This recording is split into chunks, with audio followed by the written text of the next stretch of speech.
Welcome back. तो कैसे हो आप सब? आई होप आप सब अच्छे होंगे। स्वागत है आप सभी का आपके अपने एसपी स्टडी यूट्यूब चैनल पर। तो गाइस आज हम आपके लिए इस वीडियो में लेकर आए हैं इकोनॉमिक्स के जो भी आपके इम्पोर्टेंट क्वेश्चन हैं उनको हम यहाँ पर देखने वाले हैं। ठीक है, उन्हीं क्वेश्चंस को इस वीडियो में रखा गया है जो इस बार के बोर्ड एग्जाम के लिए इम्पोर्टेंट हैं। ठीक है, इकोनॉमिक्स में।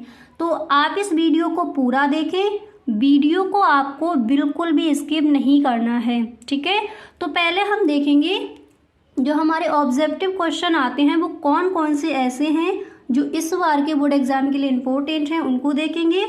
उसके बाद जो आपके अतिलघु उत्तरीय प्रश्न एंड लघु उत्तरीय प्रश्न और विस्तृत उत्तरीय प्रश्न कौन कौन से इम्पोर्टेंट है उसके बाद हम उन पर डिस्कस करेंगे। तो यहाँ पर देखिए, पहले हम देखते हैं ऑब्जेक्टिव क्वेश्चन। ठीक है, तो फर्स्ट यहाँ पर दिया गया है कि मांग के बढ़ने पर कीमत में वृद्धि होगी, ए नंबर पर ऑप्शन है। एंड हमें बी नंबर पर ऑप्शन दिया गया है कि मात्रा स्थिर होगी। एंड सी नंबर पर ऑप्शन है कि कीमत में कमी होगी या फिर कीमत स्थिर रहेगी। तो यहाँ पर जो आपका सही ऑप्शन है वो कौन सा हो जाएगा? अब एक बार इसको दोबारा से पढ़ते हैं। हमारा क्वेश्चन दिया गया है कि मांग के बढ़ने पर क्या होता है? कीमत में वृद्धि होगी। तो यहाँ पर जो हमारा ए नंबर पर ऑप्शन है ये हो जाएगा हमारा राइट ऑप्शन। ठीक है, मांग के बढ़ने पर कीमत में वृद्धि होगी। क्लियर? अब इसके बाद यहाँ पर देखिए जो सेकंड यहाँ पर दिया गया है, जो आपका अगला प्रश्न है वो यहाँ पर क्या दिया गया है उसको देखते हैं। तो नेक्स्ट है कि साधन मांग होती है, कैसे होती है? ए नंबर पर ऑप्शन है प्रत्यक्ष होती है, या फिर बी नंबर पर ऑप्शन दिया गया है व्युत्पन्न होती है, एंड सी नंबर पर ऑप्शन है उचित होती है, एंड डी नंबर पर ऑप्शन है इनमें से कोई नहीं।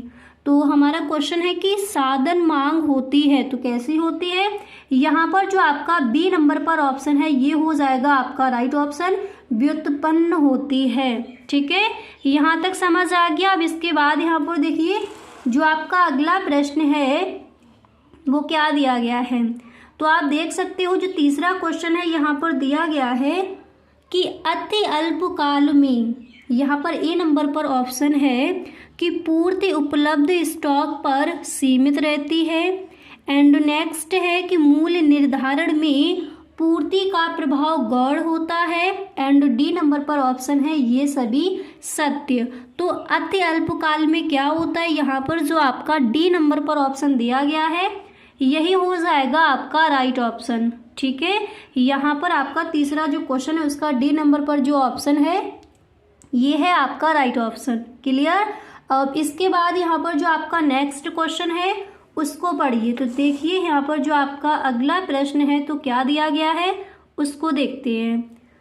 तो नेक्स्ट क्वेश्चन है कि मजदूरी एवं श्रम की पूर्ति में संबंध होता है, मजदूरी एवं श्रम की पूर्ति में संबंध होता है। अब गाइस देखिए ये है आपका चैप्टर 5, उसके जो भी आपके महत्वपूर्ण प्रश्न हैं उनके बारे में यहाँ पर हम डिस्कस कर रहे हैं।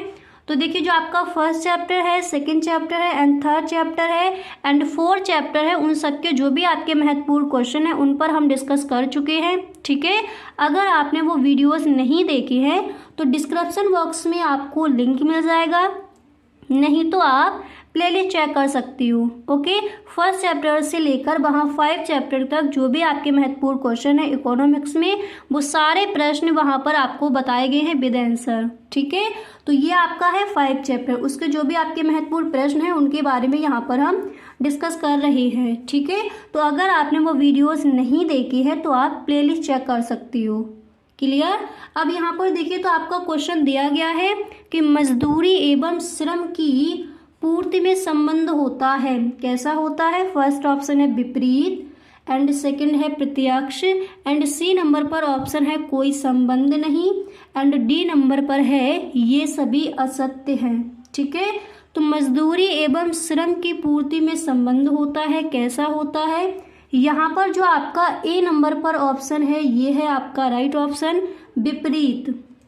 ठीक है, कैसा होता है? विपरीत होता है। अब इसके बाद यहाँ पर देखिए जो आपका नेक्स्ट प्रश्न है वो यहाँ पर क्या दिया गया है, तो आप देख सकते हो यहाँ पर जो आपका अगला प्रश्न है वो यहाँ पर दिया गया है कि अल्पकाल में उत्पादन के कितने साधन स्थिर होते हैं।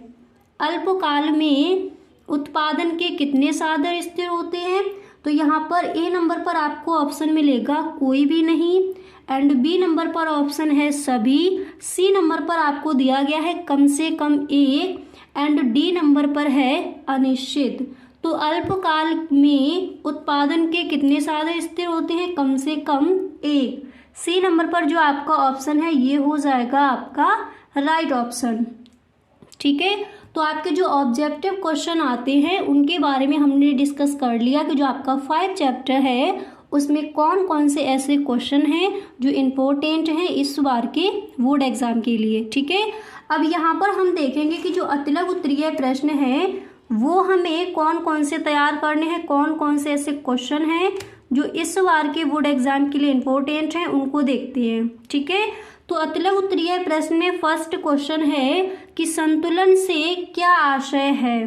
ठीक है, तो देखिए सबसे पहले आपको हेडिंग डाली है संतुलन, इसके बाद आप लिखोगे कि संतुलन वह स्थिति है जिसमें बाजार आपूर्ति की मात्रा, देखिए सबसे पहले हेडिंग डालोगे संतुलन, इसके बाद लिखना है कि संतुलन वह स्थिति है जिसमें बाजार आपूर्ति की मात्रा बाजार मांग मात्रा के बराबर होती है।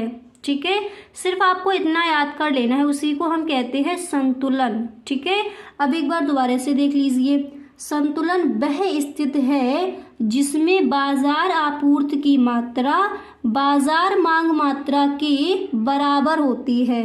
ठीक है, इस तरह से आप जो आपका क्वेश्चन है इसका आंसर आपको इस तरह से लिख कर आना है। अब इसके बाद यहाँ पर आप देख सकते हो जो आपका नेक्स्ट प्रश्न है तो वो यहाँ पर क्या दिया गया है उसको पढ़ते हैं। तो यहाँ पर आप देख सकते हो जो आपका अगला प्रश्न है तो वो यहाँ पर दिया गया है। देखिए नेक्स्ट क्वेश्चन यहाँ पर है कि बाजार मूल्य से क्या आशय है, और ये क्वेश्चन आपका कई बार बोर्ड एग्जाम में आस्क किया गया है। ठीक है, तो बाजार मूल्य से क्या आशय है, तो सबसे पहले आप हेडिंग डालोगे बाजार मूल्य, उसके बाद आपको लिखना है कि बाजार मूल्य मांग और पूर्ति की सापेक्षिक शक्तियों द्वारा निर्धारित होने वाला प्रचलित मूल्य है जो अस्थायी प्रकृति का होता है। सबसे पहले आपको करना है क्या, यहाँ पर हेडिंग डाली है बाजार मूल्य, उसके बाद आप लिखोगे कि बाजार मूल्य मांग और पूर्ति की सापेक्षिक शक्तियों द्वारा निर्धारित होने वाला प्रचलित मूल्य है जो अस्थायी प्रकृति का होता है और क्षण प्रतिक्षण बदलता रहता है।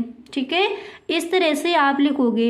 एंड इसके बाद देखिए ये जो दोनों आपके क्वेश्चन थे वो आपको समझ आ गए।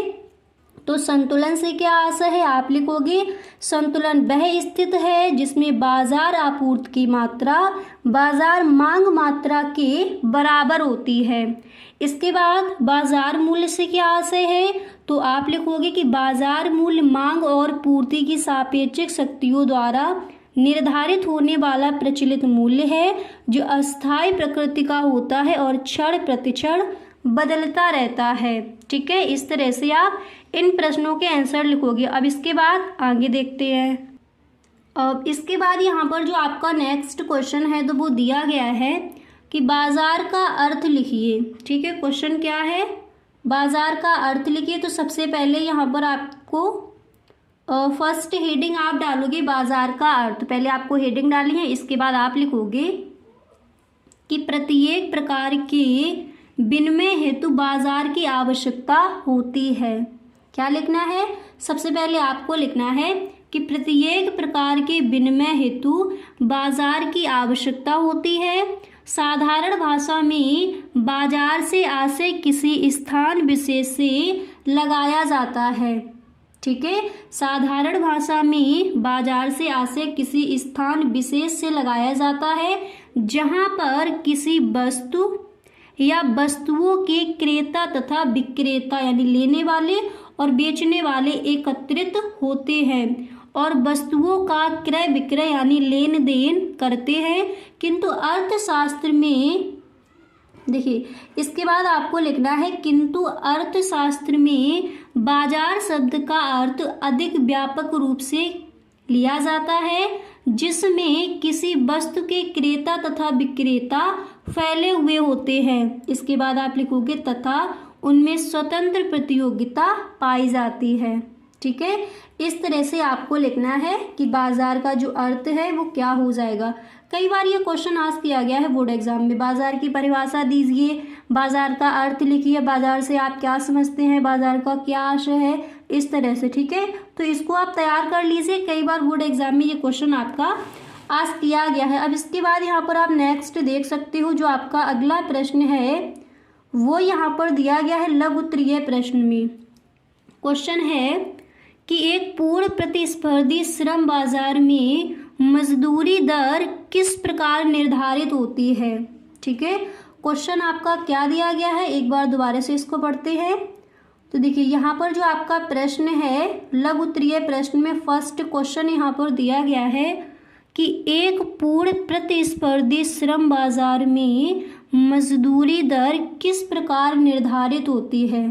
ठीक है, तो देखिए आप इस तरह से लिखोगे कि एक पूर्ण प्रतिस्पर्धी श्रम बाजार में मजदूरी दर उस बिंदु पर निर्धारित होती है जहां श्रमिकों की कुल मांग रेखा और उनकी कुल पूर्ति रेखा एक दूसरे को काटती है। ठीक है, इस तरह से पहले आपको लिखना है कि एक पूर्ण प्रतिस्पर्धी श्रम बाजार में मजदूरी दर उस बिंदु पर निर्धारित होती है जहां श्रमिकों की कुल मांग रेखा और उनकी कुल पूर्ति रेखा एक दूसरे को काटती है।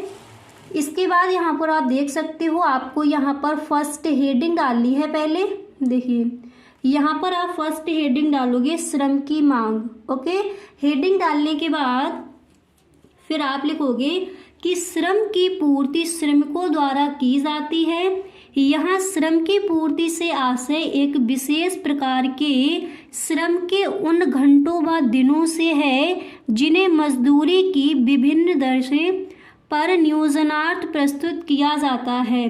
सामान्यतः ऊंची मजदूरी पर अधिक श्रमिक तथा कम मजदूरी पर कम श्रमिक काम करने को तत्पर होते हैं। ठीक है, इतना लिखने के बाद करने पर तत्पर होते हैं, इतना लिखने के बाद फिर आप लिखोगे कि श्रमिकों का स्तर उनकी मजदूरी की न्यूनतम सीमा को निश्चित करता है। तो आपका क्वेश्चन क्या था, क्वेश्चन यहाँ पर दिया गया था कि एक पूर्ण प्रतिस्पर्धी श्रम बाजार में मजदूरी दर किस प्रकार निर्धारित होती है, और यह आपका क्वेश्चन आज किया जाता है लघु उत्तरीय प्रश्न में। तो आप इस प्रश्न का आंसर इस तरह से लिख कर आओगे। ठीक है, अब इसके बाद यहाँ पर जो आपके विस्तृत उत्तरीय प्रश्न है, विस्तृत उत्तरीय प्रश्न कौन कौन से ऐसे हैं जो इस बार के बोर्ड एग्जाम के लिए इम्पोर्टेंट हैं, जिनको आपको तैयार करना है 5 चैप्टर से, तो उनको देख लीजिए। तो यहाँ पर देखिए जो आपका क्वेश्चन है वो दिया गया है। देखिए क्वेश्चन को आप पढ़ सकते हो। देखिए प्रश्न यहाँ पर जो है वो आपका दिया गया है। देखिए क्वेश्चन आपका है कि पूर्ति तथा मांग वक्रों का उपयोग करते हुए दर्शाइए कि जूतों की कीमतों में वृद्धि खरीदी व बेची जाने वाली मोजों की जोड़ी की कीमतों को तथा संख्या को किस प्रकार प्रभावित करती है। यह है आपका विस्तृत उत्तरीय प्रश्न। तो क्वेश्चन क्या है एक बार दोबारा से देख लेते हैं। तो यहाँ पर हमें प्रश्न दिया गया है कि पूर्ति तथा मांग वक्रों का उपयोग करते हुए दर्शाइए कि जूतों की कीमतों में वृद्धि खरीदी व बेची जाने वाली मोजों की जोड़ी की कीमतों को तथा संख्या को किस प्रकार प्रभावित करती है। इसका आंसर आपको लिखना है। ठीक है, तो गाइस जो भी आपके महत्वपूर्ण क्वेश्चन थे वो हमने यहाँ पर आपको बता दिए। अगर आपने चैप्टर 1 से अगर आपने वीडियोस नहीं देखे हैं तो आप प्लेलिस्ट चेक कर लीजिए, वहाँ पर आपको सारी वीडियोस मिल जाएंगी। ओके, तो गाइस आज के लिए बस इतना ही। मिलते हैं नेक्स्ट वीडियो में। अगर सच में आपको वीडियो पसंद आया है तो आप इस वीडियो को एक लाइक जरूर कर दें, और यदि आप इस चैनल पर पहली बार आए हो तो इस चैनल को सब्सक्राइब कर लेना, क्योंकि इकोनॉमिक्स में आपका एक भी नंबर ना छूटे। ठीक है, बेल आइकन को भी प्रेस कर देना ताकि वीडियो की जो भी नोटिफिकेशन हो वो सबसे पहले आपके पास पहुँचे और आपसे एक भी वीडियो छूटे ना, ठीक है। जितने भी आपके चैप्टर्स हैं, ऑल चैप्टर्स के जो भी आपके इम्पोर्टेंट क्वेश्चन हैं वो आपको बताए जाएंगे इसी चैनल पर, ठीक है। तो गाइस अगर सच में वीडियो पसंद आया है तो आप अपने सभी दोस्तों में एक बार इस वीडियो को शेयर ज़रूर करें। Okay, thank you so much.